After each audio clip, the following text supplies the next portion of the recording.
Hello everybody, my name is Beck. Welcome to my channel. Welcome back to my channel. So this has been on my floor for the past week or so, but I did not have time or the energy to unbox it because it was 43 degrees Celsius. I wanted to do an unboxing yesterday, but there was no freaking way. And I'm going to turn this into like a reading vlog or a weekend vlog of some sort. My Afterlight subscription for December came a bit earlier because I think I usually get these towards the end of the month. I just skipped my January. I thought about it and I was just like, it's too expensive to be making a purchase first thing in the new year, so I'm gonna keep the February one. Yeah, this is December and I don't want to be spoiled anymore, but every single time I log on to my Instagram or my TikToks, I'm scared I'll see like a preview. I can't even scroll on YouTube in peace, so let's finally open. Okay, you get to see it first. And the theme for December, to my utter surprise, it was not like holiday theme. That's okay. I've got a lot of holiday books and I've read a whole bunch in the last couple of days and they have not been it for me. Change of pace might be a good thing. So the theme is Be My Daddy, December 2025. I can't believe I uttered those words out loud, but here we are. Ta-da! This is the book. What do we have? So the book is called Daddy Issues. Removing this from the bubble wrap. So the top of the top is just purple, bottom purple again, and the spray edges has like pina colada coffee recycle. If it doesn't focus, I'm gonna be really mad because I can't see at the moment because I wear glasses and the camera viewfinder is pretty far away, but nevertheless. This is the photo. The cover page of the dust jacket is Daddy Issues by Kate Goldbeck. Can you guys see it? That's the front and this is the back, and the back says sometimes love shows up where you least expect it, right next door. So oh okay, that's a fun premises. Okay, it's a single parent trope, so okay.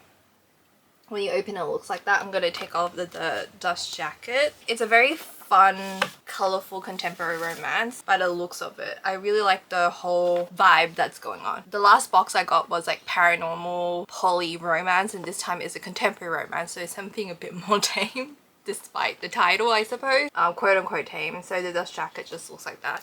And on the inside, author herself. There you go. Don't know if you can see that. I'll just move myself. The technique is to remove yourself from the screen and hopefully it focus. I assume it focus. And just a little blur on the side as well.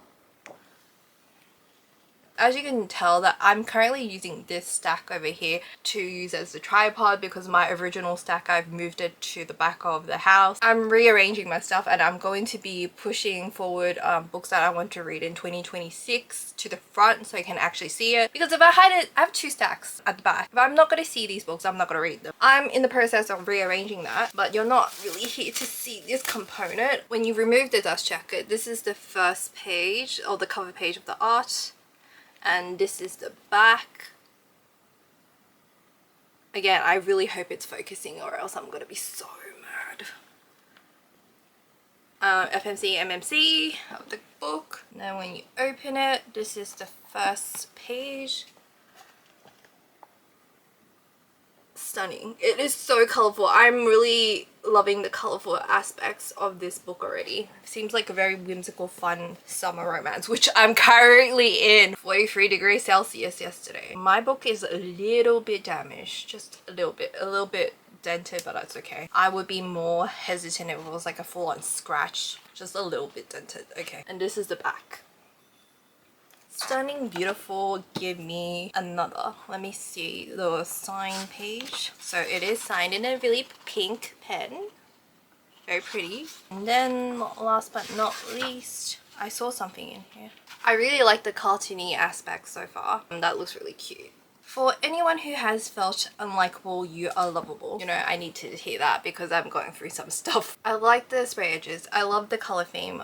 My favorite color is purple, so I'm a bit biased. It really makes the spray edges art on the side pop off. simplicity over here and here because everything else is so colorful, so this matches the color scheme. And onto the card. It is so hot. I am not wearing any makeup because I know for a fact it's gonna sweat off. So daddy issues. At 26, Sam doesn't feel like she's having the adult life she was destined to have. Rather than enjoying a thriving academic career in an exciting city, she's working a dead-end waitressing job, navigating a situationship that's both toxic and intoxicating in equal measure, and living in her mom's condo. At least it isn't her basement, right? Her mom's new neighbor Nick is the ultimate grown-up. He has his 9-year-old daughter Kira is his world, her happiness, his priority, especially in the wake of his divorce. There's nothing he wouldn't do for her, including giving up his globe-trotting job for a more stable one, even if it's the manager of a chain restaurant in Ohio. So I'm assuming same restaurant. Sam has zero interest in the ultra dependable guy pushing 40, and frankly she's a little afraid of kids too. Relatable. With just that one thin wall separating the condos, Nick proves difficult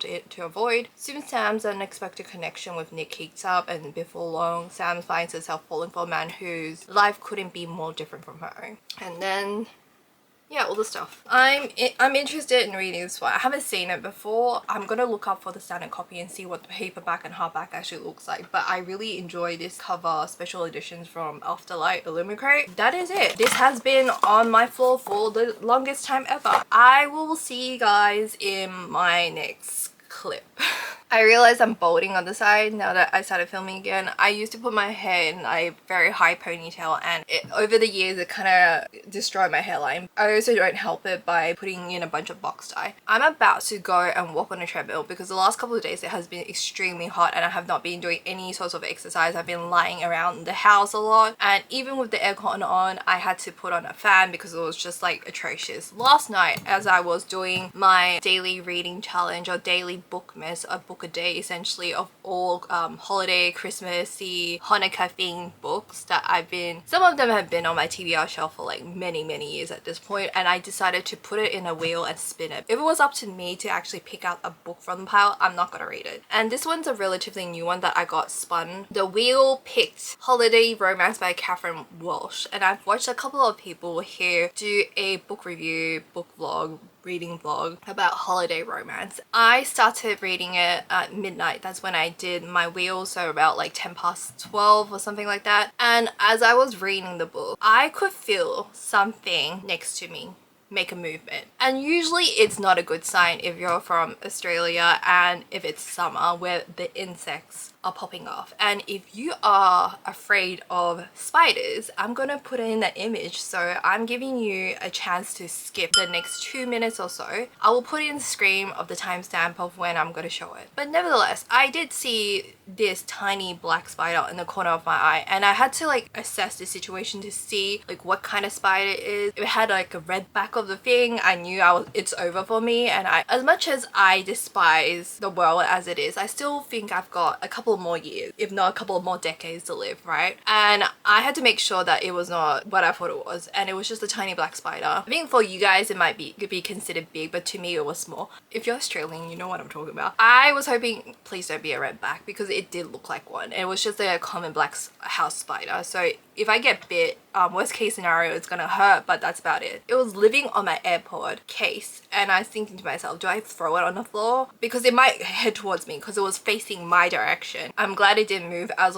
I was contemplating for like at least a good 3-4 minutes. I decided to throw it on the floor. After I threw it on the floor, it looks at me like I offended it from perching next to me, and I didn't welcome the spider to my bed. Okay, so he looked at me, I looked at him. I'm assuming it's a he, and after a couple of minutes it scattered away because it was observing where it was going. I was hoping that it was hard enough when I threw it on the floor that it would have, but I knew for a fact it would have survived anyway. I was too exhausted out of it, but I did manage to get to 40% of the book by the time I did all of that, and I was like, you know what, it is time to stop reading holiday romance. So far I'm liking it, and out of all the Christmas/holiday romances I've been reading for the last couple of days, this had me hoping for the best, because for the last couple of days I've been rating books 2 out of 5, 2.5 out of 5, 3 was my highest so far. I did not like the Christmas/holiday books I've been reading, and conflicted because some of them have pretty, like, whenever I'm done reading a book and I go and watch other people's reviews and takes on the book, they really like it.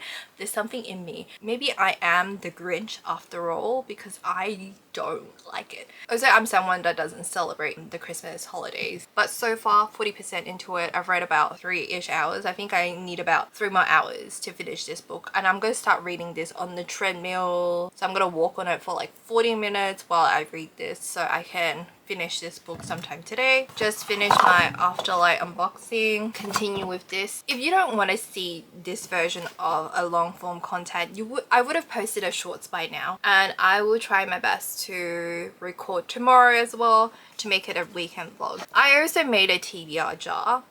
I've been very productive Friday night and Saturday. This is what happens when you actually give me free time to do stuff. And I have this reading journal. It's Alphabet from Wicked. I got this during a sale. Look at the spray edges for this one. It's just a journal. I started a 2026 reading journal. I am not a creative person whatsoever, and there are room. I used to journal way back when, and it was very basic. When I say journaling, nothing artistic whatsoever. Literally just writing dates and what I have to do that day. And I used to pen pal as well, so I have a lot of washi tapes and stickers left over from that era of time, and I still occasionally buy stickers and pens because I just like it. Again, it's very basic. Just printed these pages out of the books that I wanted to read. I could not fit all 26 books, so I just did 12 on this page decorated with the washi tape, and then I wrote out the 26 books. And then I have arc trackers, book bingo, and this is the book log, because sometimes when I write my reviews on Goodreads, Storygraph, Fable, I tend to be a little bit more negative. Maybe I should write out my negative thoughts instead of posting it. And I thought it was a very fun concept because I have all these journals and stuff, but I've never really used it. So I might as well start doing this in 2026. And the 2026, that concept, I have put it in my TBR jar. I realize I have so many books. I have book fatigue. I hate choosing. I am a mood reader, but the only time that I'm ever gonna get through my physical TBR, and that's my reading goal for this year, is that I need to sit myself down and actually go through it. I don't think there's going to be another sale for books anytime soon, so I'm assuming that I'm gonna put a goal of 50 books before I can buy any more books. I think that's very doable for me. My goal for next year is 200 books, but I'm hoping that I can read more than 200 books. But who the hell knows with me? Sometimes just life is so unpredictable. In a month on average, I can read about 30 books, like a book a day. Very doable. On the weekend, maybe 2 books a day. But I also have the times where I'm in a reading slump where I can't read a single thing. Like for a month straight, I think I only read 1 book, and that is unheard of for me. So it varies and it depends on what's going on in my life at that time. This is still 2026. I don't think I'm gonna read any books from this prompt in this current year. There's only like less than 2 weeks left. I'm actually really glad that the wheel finally chose something that I'm appearing to like, but I also heard ramblings that potentially towards the end I might change my mind. I'm hoping this might become at least a 3.5 to 4 stars read. There is potential. The writing so far is pretty good. It is slow on this lower end, and I have seen reviews about it, so I did get a tiny little bit spoiled, but not really. It's like the first, before I got into this book, it was maybe like the first 10% of the book, which is like completely fine. Premises is pretty good so far. It does show present time and past time, like the last 10 years of this friendship turned relationship, and it has potential, so I'm hoping it's a win for me. Anyway, see you in my next clip. Hello besties, I am back. It's currently 1:21 a.m. on a Monday. Luckily I do not have work, so here we are. From my last update, I did manage to finish like 2 books. I finished Holiday Romance by Catherine Walsh. I have to speak in a lower volume because it is late at night and my neighbors, their backyard is like right there. While they are disrespectful with my time and energy, I will show some compassion because they have young kids, and I'm not trying to be a nuisance even though they don't care about me.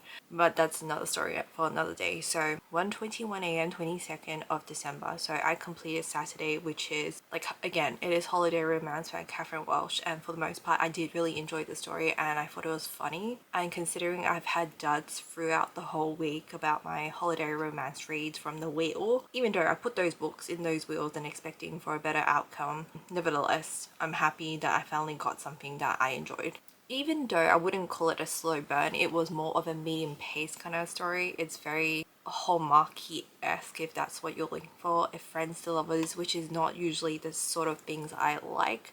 I really hate it sometimes when they use other people to get over their desire and their love for the main characters. like they will date someone purposely just to get over someone. That's not the vibe I wanted. And this one, although both of the characters, they were dating in the past 10 years, it wasn't as sinister, it wasn't as on purpose, because they both had their separate lives and they were coming together once a year on the same flight. They happened to sit next to each other 10 years in a row, either by chance or by like coincidence. The first 2 years, well, first year was by coincidence, second year it wasn't really, it was done on purpose in a way, and so on and so forth. Like they only meet up once a year to go back to Ireland because they're both Irish. They went to America to work their respective job. MMC is a photographer and our FMC is a solicitor lawyer, so that's their romance.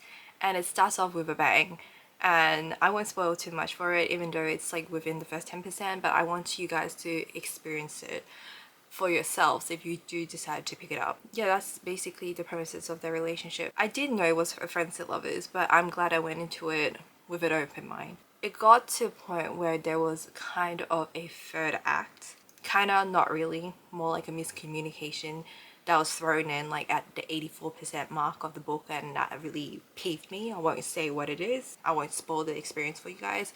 So if you're looking for a potential third act breakup, it's not exactly that, but it might pop off. So if that is something you don't like, then you might have an issue reading this book. 3.5 out of 5. I rated it 4. I ranked it out because I did enjoy it for the most part. And I understand, because after I was done reading it, I went through the reviews for other people, and I can understand why people wouldn't like this book, and I see where you're coming from. But I'm just going to scrub my brains and pretend about 5 pages didn't happen in the book to make myself feel better. And then the spinning wheel spun and landed on The Most Wonderful Crime of the Year by Ali Carter. I used to read Ali Carter's books growing up back in high school. I think in more like year 7, year 8, year 9, around that period of time. So between the ages of 12 to 15, I think that was the targeted demographic for Ali Carter back in the days. I read her, it was like a series based in a school. High school starts at 11/12 years old in Australia. We don't have middle school, so high school is like 6 years. So from year 6 to year 12, that's our high school. At least when I was still in school, that was the system. Well, I'm not old, but I am older, so I don't know how the school system is now, because I don't, well, I have my ex-co-workers, they have a bunch of kids, so that's how I know the system through them. And they will ask me questions, I'll be like, I'm pretty sure things have changed, but I'm getting sidetracked, so back to the story.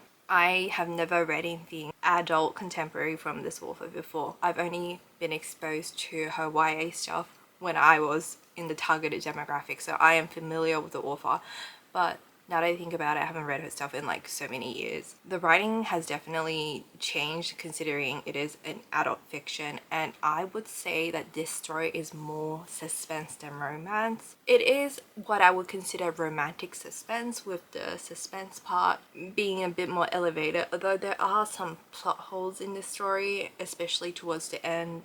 So the FMC and MSC, they're both thriller writers, or as the FMC so lovingly says, MSC is a jacket writer, you know, those fictions where it's like guns, pew pew and all of that, like action thriller more than actual thriller. This is why you should not film a video at 2 a.m. in the morning. Even though I don't sleep, but nevertheless it does affect me. I should really film during the afternoon period.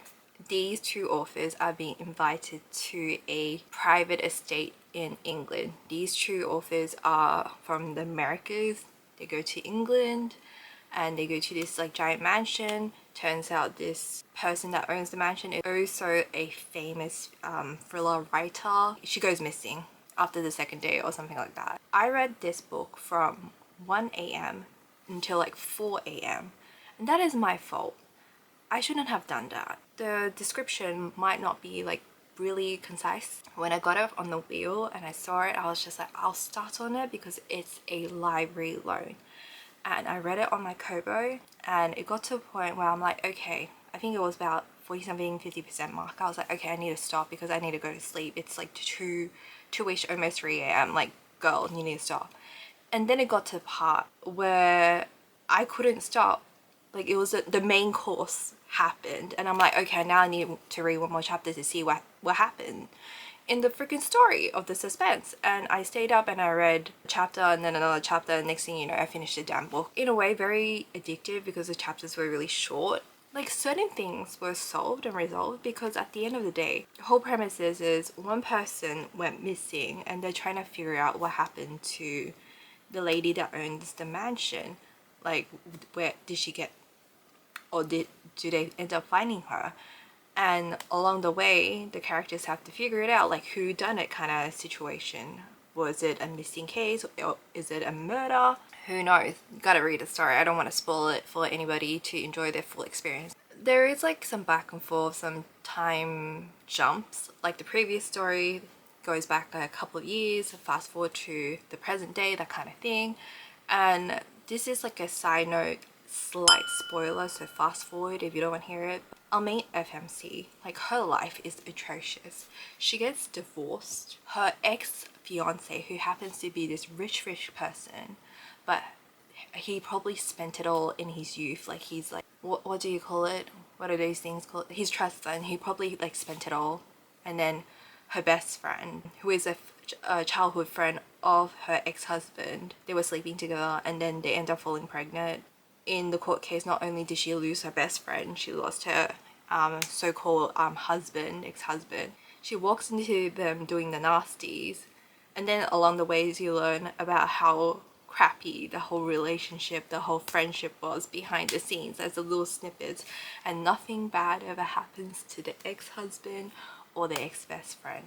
Nothing. They take her finances, they take her relationship, and she just loses everything. The most egregious of them all, she loses her pen name, whatever. Like, she's like a bestseller thriller author, so her work, apparently the ex is entitled to half of it because he threw out some ideas a couple of years ago that she didn't even use.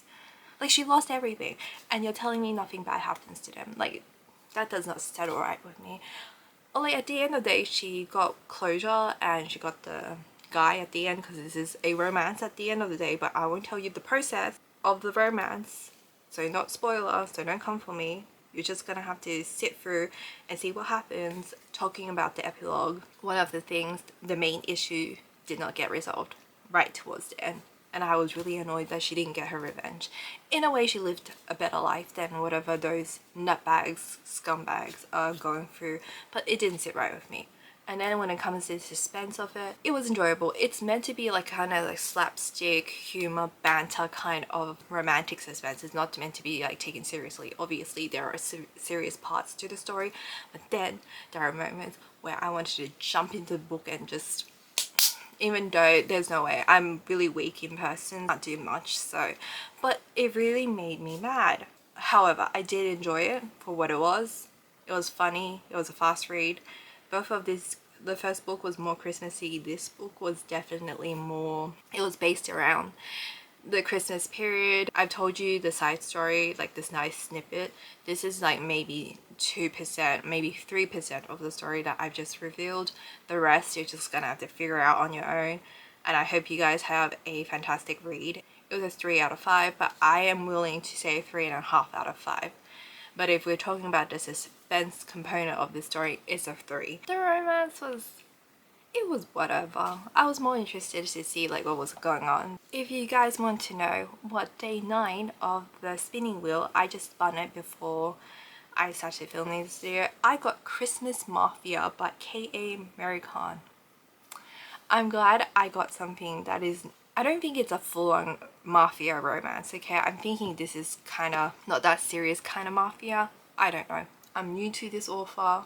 I don't know what sort of mafia romance it is. I don't know if it's a slapstick kind of mafia or if it's like a serious kind of mafia where it's like dark romance. I got this, so it's something different because I've been reading contemporary, and I've got to say that contemporary is not my favorite genre when it comes to romance. I need a bit more action. So the romantic suspense really took a bit more like appreciation, but I did enjoy holiday romance, so that's full on contemporary. But anyway, I feel like I've rambled long enough. If you enjoyed this video, give me a thumbs up, leave a comment down below. If you have anything you'd like to say to me, hit the subscribe button. If you want to see more content from me, hit the like.